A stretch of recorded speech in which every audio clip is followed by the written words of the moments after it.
Hola, ¿qué tal amigos? Soy Jack Durán y hoy vamos a hablar de cómo sería un gobierno bajo el mando de Jon Snow.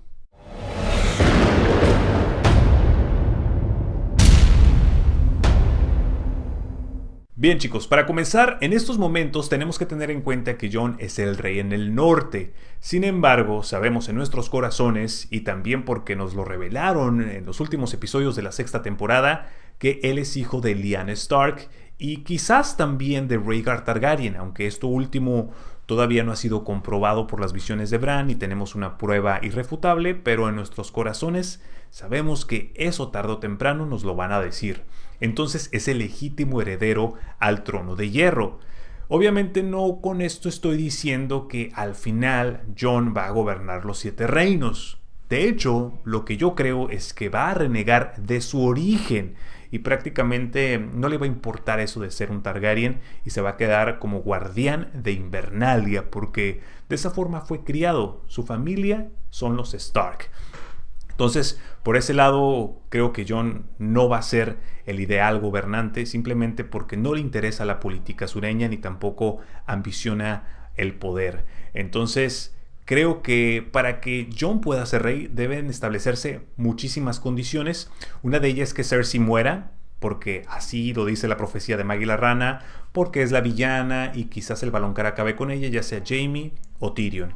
La otra cosa es que Daenerys muera porque quizás esté muy poquito tiempo en el trono de hierro, dada su visión en la Casa de los Eternos, donde llega y la sala del trono está completamente destruida y jamás alcanza a tocar este importantísimo asiento. Entonces, eso nos deja entrever como una pista a futuro de que quizás jamás se llegue a sentar. Y si lo hace, a lo mejor es por muy poco espacio. A lo mejor Daenerys muere, porque sabemos que el final, según George R. R. Martin, va a ser agridulce.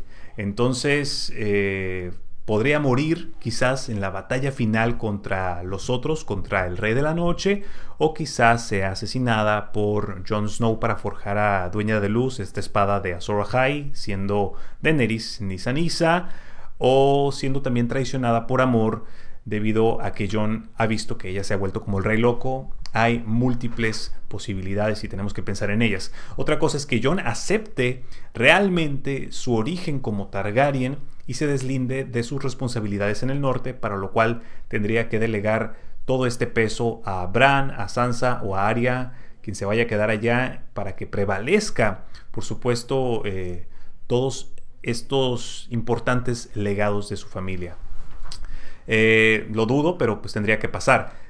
A su vez, lograr el apoyo de casas importantes de Poniente, personas que sean ricas, importantes casas, por supuesto, como los Lannister, como por ejemplo los Tyrell, como los Martell allá en Dorne, y digamos que limar asperezas para que lo apoyen. Y no solamente eso, lograr el apoyo de la fe militante, que yo lo veo bastante complicado. Sí, sé que Cersei en teoría acabó con todos ellos, pero eso no exenta a que posteriormente se construya un nuevo septo o que envíen a un nuevo gorrión supremo para que se restablezca la fe en desembarco del rey y los siete vuelvan a estar como dominantes en la fe.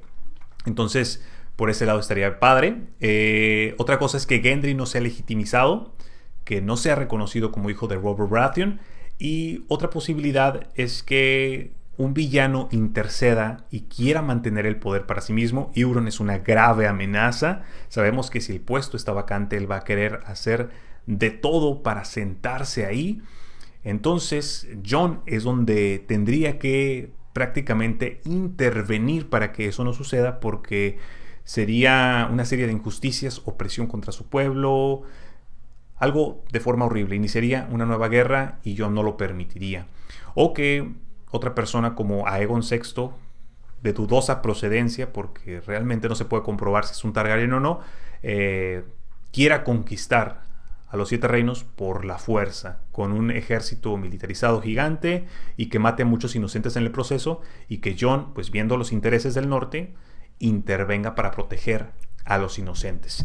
Entonces, estas son todas las cosas que se tienen que cumplir para que Jon ascienda al poder. y que por supuesto la gente lo proclame como un candidato digno, viendo que no hay otra mejor opción a la mano. Y hecho esto, más bien quiero hacer un retrato de la personalidad de Jon Snow y cómo va a ser sus características, su gestión en las decisiones que está próximamente a punto de tomar una vez que esté en esta importante posición. Así que, dicho esto, chicos, cinturón de seguridad y vamos para allá. Por antecedente histórico, sabemos que muchos bastardos en la vida real han llegado a ser reyes. Uno de ellos es Guillermo I, mejor conocido como Guillermo el Conquistador. Él fue hijo ilegítimo, es decir, un bastardo, pues sus padres no estaban casados, pero aún así luchó por el trono de Inglaterra y lo consiguió, convirtiéndose así en el primer rey de origen normando, que literalmente esa palabra significa hombres del norte, como Jon Snow, que en sus casos eran escandinavos, vikingos y daneses que ocuparon el noroeste de Francia, mejor conocido como Normandía. Obviamente la discrepancia más notable con este sujeto es que Jon no es un conquistador ni tiene hambre de poder, no ambiciona el trono de hierro en ese sentido. Ahora bien, otro personaje con tintes o características similares a Jon Snow es Ricardo Corazón de León, que fue el caballero más famoso de su era. Se destacaba básicamente por su honor, generosidad y valentía incuestionable. Buscaba probarse a sí mismo emprendiendo aventuras para demostrar sus habilidades militares. Aquí Ricardo se compara con Jon y las campañas peligrosas en las que ha participado, como la incursión más allá del muro para colarse a las filas de los salvajes, defender el reino de los mismos en la batalla del Castillo Negro, enfrentar a los caminantes blancos en Casa Austera para salvar a la gente y luchar por el honor familiar para recuperar Invernalia de los Bolton. Más allá que el probarse a sí mismo, en este caso Jon ha sido buscado por las circunstancias, pero al final de cuentas en él recayó la voluntad de actuar y aceptó participar no por ego, sino por necesidad de hacer el bien y lo correcto. Volviendo con Ricardo, este estuvo reinando por 10 años, era educado, atractivo y fue considerado un héroe, al igual que Jon Snow, que sigue en este camino. De hecho, una cita de Quarin Mediamano haría referencia a ese papel de Salvador cuando le dijo a Jon: «Tu muerte será un regalo para aquellos al sur del muro. Nunca sabrán lo que has hecho, nunca sabrán cómo moriste, ni siquiera sabrán tu maldito nombre, pero estarán con vida porque algún bastardo sin nombre al norte del muro dio su vida por ellos». Actualmente, Jon ya salió del anonimato, pero tuvo una trayectoria difícil en su ascensión al poder. En cuanto obtiene el cargo de Lord Comandante de la Guardia de la Noche, se produce un cambio en su persona. Pasa de ser un hombre acomplejado de su bastardía, tímido, parco de palabras y sin voluntad de poder, en alguien con un carácter determinante y confianza en sí mismo, capaz de tomar decisiones. Sin embargo, Jon se topa con pared, pues no todo puede resultar perfecto ni en una utopía ilusoria. El mundo de Juego de Tronos es cruel y se da cuenta que al hacer algo que él considera como bueno, está afectando indirectamente a otros. Eso mismo sucedió cuando quiso permitirle el acceso a los salvajes, pero esa decisión fue considerada una traición para sus hermanos juramentados y es por eso que fue asesinado. Y es que Jon haría lo que fuera por hacer lo correcto, aun y cuando esto disguste a la contraparte. Tiene una visión pragmática del poder y él mismo dice: «A veces no hay otra opción agradable, Sam, solo que una opción es menos mala que la otra». Entonces, eligiendo un bando puede no darle gusto al otro, y es ahí donde comienzan los problemas, porque al fin de cuentas todo es política y las situaciones se deben tratar con mucho cuidado. Por eso, estar en su posición es difícil, pues opta por el menor de los males ante la imposibilidad de llegar a un bien en común para todos, pues no puede existir un consenso absoluto. Para establecer cómo sería un reinado bajo el mando de Jon Snow, debemos analizar también su personalidad. Jon es un sujeto estoico, es decir, muestra fortaleza y dominio sobre sí mismo, especialmente ante las desgracias y dificultades.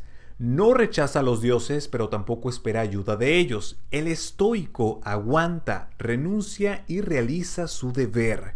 Creciendo como marginado, aguantó el desprecio de su madrastra Catelyn Stark, quedándose callado ante sus comentarios, y esa coraza es la que Tyrion le pide que mantenga, apropiándose de su condición de bastardo y no olvidando lo que es, convirtiéndolo en su mejor arma y nunca en su punto débil, pues de esta forma nadie podrá herirlo. Cuando era niño, Jon soñaba con que algún día Invernalia sería suya, pero en ese entonces era demasiado joven para comprender su situación, por lo que ya de adulto esas ilusiones lo avergonzaban, pues es como si hubiera querido que Robb y sus demás hermanos murieran para quedarse con todo, una deslealtad, como si los estuviera traicionando de corazón. La ausencia materna de Jon y el distanciamiento de su padre hace que él tenga una personalidad irresuelta, por lo que a través de los retos y sus aspiraciones heroicas va forjando su identidad y busca compensar ese vacío.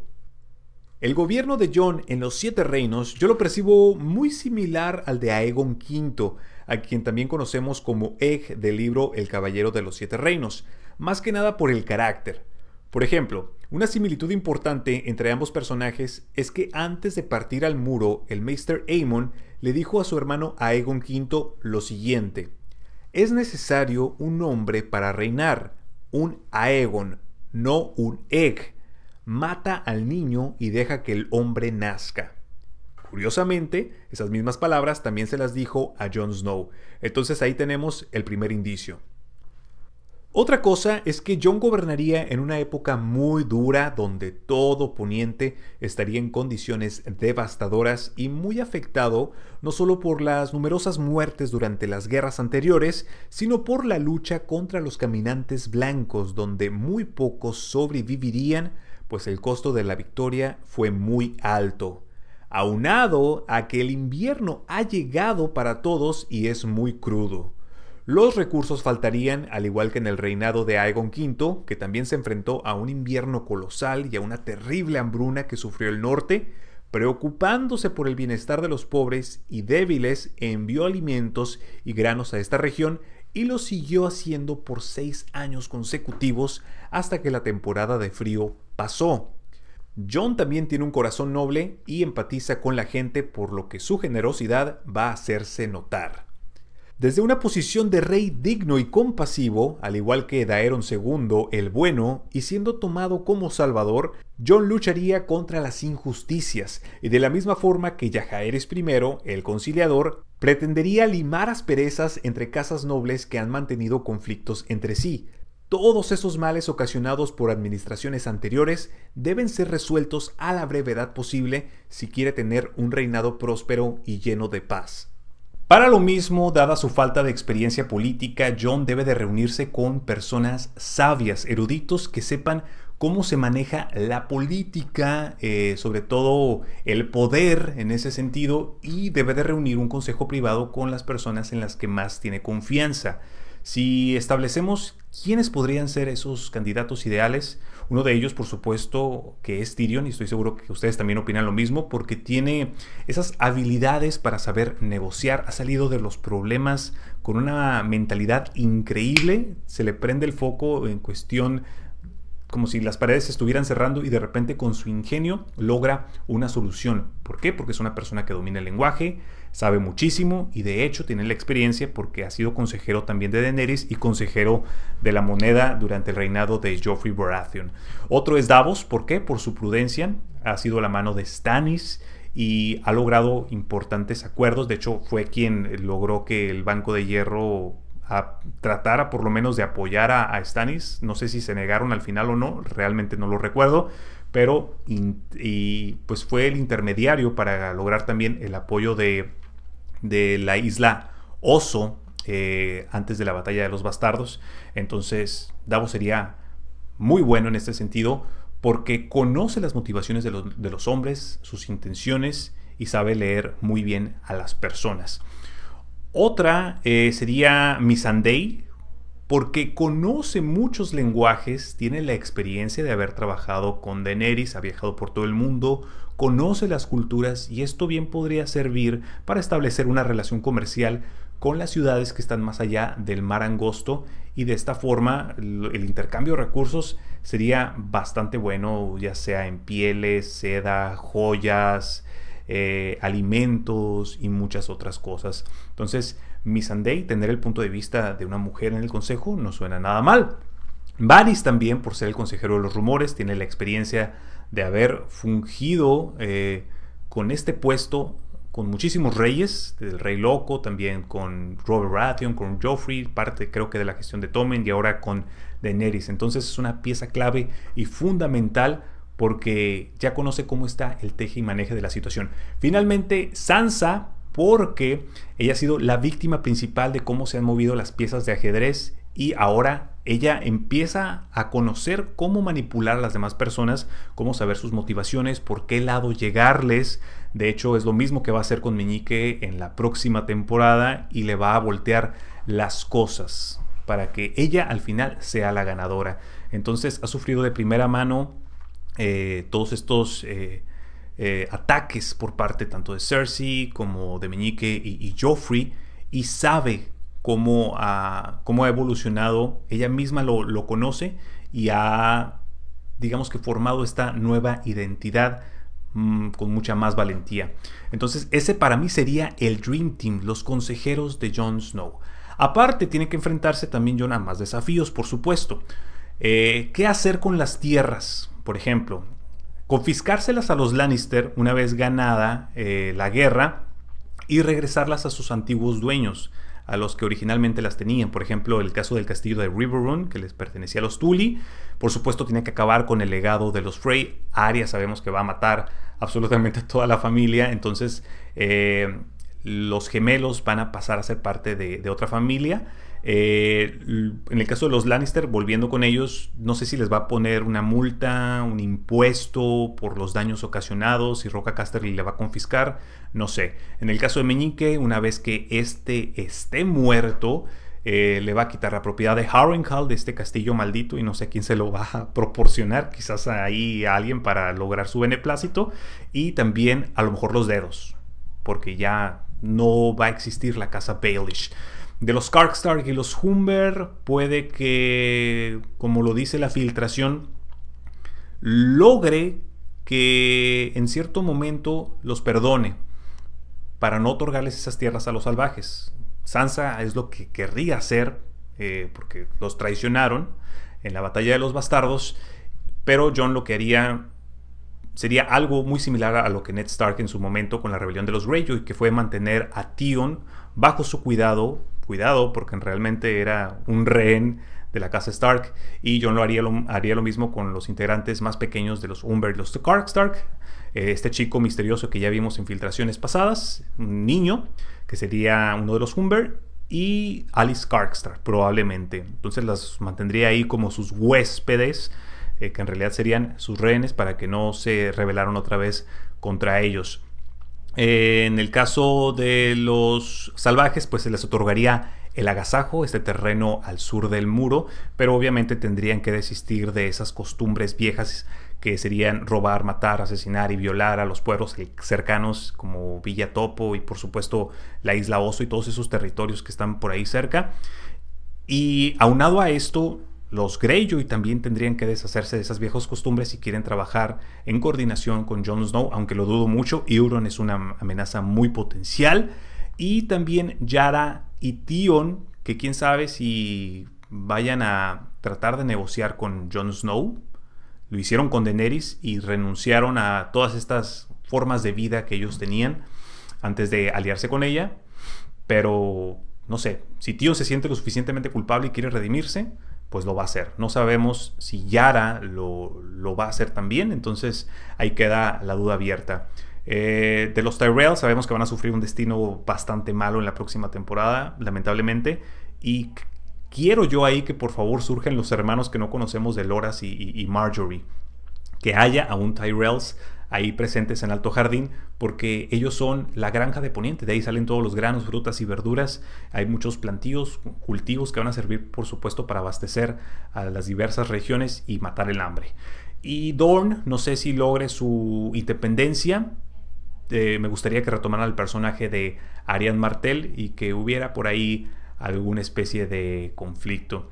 De Evasión de Tormentas a lo mejor se lo queda a Gendry o se lo dan a otra casa importante, pero eso es lo que prácticamente a mí me gustaría que pasara con esta gestión de Jon Snow en cuanto a la repartición de tierras y a las personas que están en el consejo con él.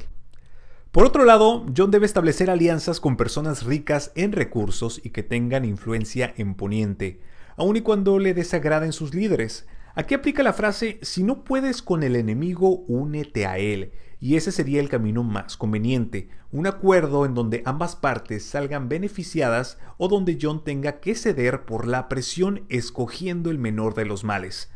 Otro reto en el reinado de Jon es lidiar con las casas importantes que lo ven con recelo y envidia, así como con los pretendientes al trono, en donde podrían entrar no solamente los hijos de hierro, sino incluso Aegon VI Targaryen, también conocido como el joven Griff, a quien no se le ha mencionado en la serie. Esa situación sería muy similar a la rebelión de los Fuego Oscuro en el pasado y un problema para la gestión de su gobierno. No solamente hay que ver los problemas en el exterior, sino dentro de la capital, con la fe militante con cuyas creencias difiere. Si Jon quiere ser gobernante, deberá acoger una nueva religión o no contar con la bendición de los 7, quienes rechazan las costumbres de los viejos dioses y que pondrían su posición en tela de juicio al no confirmarse su legitimidad. De no ser así, dudo mucho que Jon se rebele contra ellos, al igual que Maegor el Cruel, que prácticamente los exterminó. No sé si se vayan a restaurar después de lo que pasó con Cersei, pero algo debe hacer para calmar su inconformidad, porque no puede pasar su reinado sofocando un conflicto tras otro. Jon querrá mejorar la vida del pueblo llano y establecer nuevas leyes para aumentar su calidad de vida, y eso implica acabar con los burdeles y ordenar la limpieza de la ciudad para que no se propague ningún tipo de enfermedad. Desembarco del Rey me recuerda mucho a la vieja Londres, donde la gente aventaba sus heces y desechos a la calle, convirtiéndose en una de las ciudades más sucias del mundo. Aquí habría que mejorar los drenajes y hacer una campaña de salud concientizando a la gente sobre la situación para que se formen hábitos más decentes y limpios. En cuestión de derechos humanos y libertades hay mucho que mejorar y eso implica justicia para todos, especialmente para los que son de baja cuna. Para ejercer respeto, Jon deberá buscar la aprobación de muchos y en el camino fungir como un rey balanceado, es decir, ni tan indulgente o condescendiente, pero tampoco tan intolerante. En mi opinión personal, le haría falta ese toque de violencia que Daenerys ha aplicado a sus enemigos para establecer su punto de vista e inspirar algo de miedo que haría que sus rivales se lo pensaran 2 veces antes de llevarle la contraria. De cualquier forma, el perfil de Jon es pacifista, honorable y conciliador, pero eso no significa que vaya a caminar confiado. Siempre estará cuidándose las espaldas, pues ha aprendido a ser precavido y a palpar el entorno, dado que ya fue traicionado una vez. Deberá estar al tanto de lo que la gente opina de él, conocer las reglas del juego y medir las aguas peligrosas para no caer en el mismo error de Ned Stark o los antepasados Targaryen que sufrieron terribles destinos, porque para eso sirve la historia, para aprender de ella y no repetir equivocaciones. Jon Snow, sin duda algunas, tiene mucho que aprender todavía. Su modelo a seguir es Jaehaerys I, pues fue quien mayor tiempo estuvo en el trono. Además, era un erudito cuyos pensamientos y acciones buscaban la salida pacífica a los conflictos. Si Jon llega a vacilar, podría comparársele con Aenys I, a quien muchos consideraban débil por vacilar en sus decisiones y tratar de quedar bien con todo el mundo, así que hay que aprender a diferenciar esa delgada línea. La moralidad, el heroísmo y la piedad son atributos y virtudes que Jon tiene de su lado, y seguramente ofrecerá el perdón a los Lannister restantes, así como amnistía a los participantes de casas que tienen rencillas entre sí, alentándolos a buscar treguas y resoluciones para dejar atrás el rencor. El saber negociar, tener sabiduría y habilidades diplomáticas es algo que Jon debe valorar de sus consejeros, y si la carga es excesiva, puede delegar responsabilidades a quien sea su mano del rey. Espero que Jon no sea como Robert Baratheon, que era un muy buen guerrero, pero un rey mediocre. Sé que dada su educación y la forma en la que fue criado, no va a desalentar. Su personalidad estoica e instinto heroico puede ser una gran virtud, pero hay que saber manejar dichos sentimientos. Defender al inocente y prevenir más muertes, creo yo, que será uno de sus objetivos, siempre tratando de hacer lo correcto. Bien chicos, por mi parte ha sido todo. ¿Ustedes qué les pareció? ¿Cómo creen que va a funcionar el gobierno de Jon Snow en cuestión de economía, de sus decisiones, del carácter, de la repartición de tierras, del comercio? Si es que va a tener hijos, con quién se va a casar, no sé, ahora les toca a ustedes. Por favor, no olviden decirme lo que piensan acá abajo en la caja de comentarios. Por favor, agréguenme a Facebook, me buscan como JAG espacio Durán. Hace unos días hice una transmisión en vivo completamente improvisada, les mandé saludos y me gustó mucho haber estado en contacto con ustedes, y por supuesto ahí se enteran de las últimas noticias que no he podido actualizar últimamente, pero estoy esperando hacer un compilado para sacarlas todas en un próximo video. De antemano les pido por favor encarecidamente que compartan este video si realmente les gustó, para que este canal siga creciendo, y les doy muchísimas gracias por estar aquí. Mi nombre es Jack Durán, un abrazo fuerte y nos vemos en otra emisión.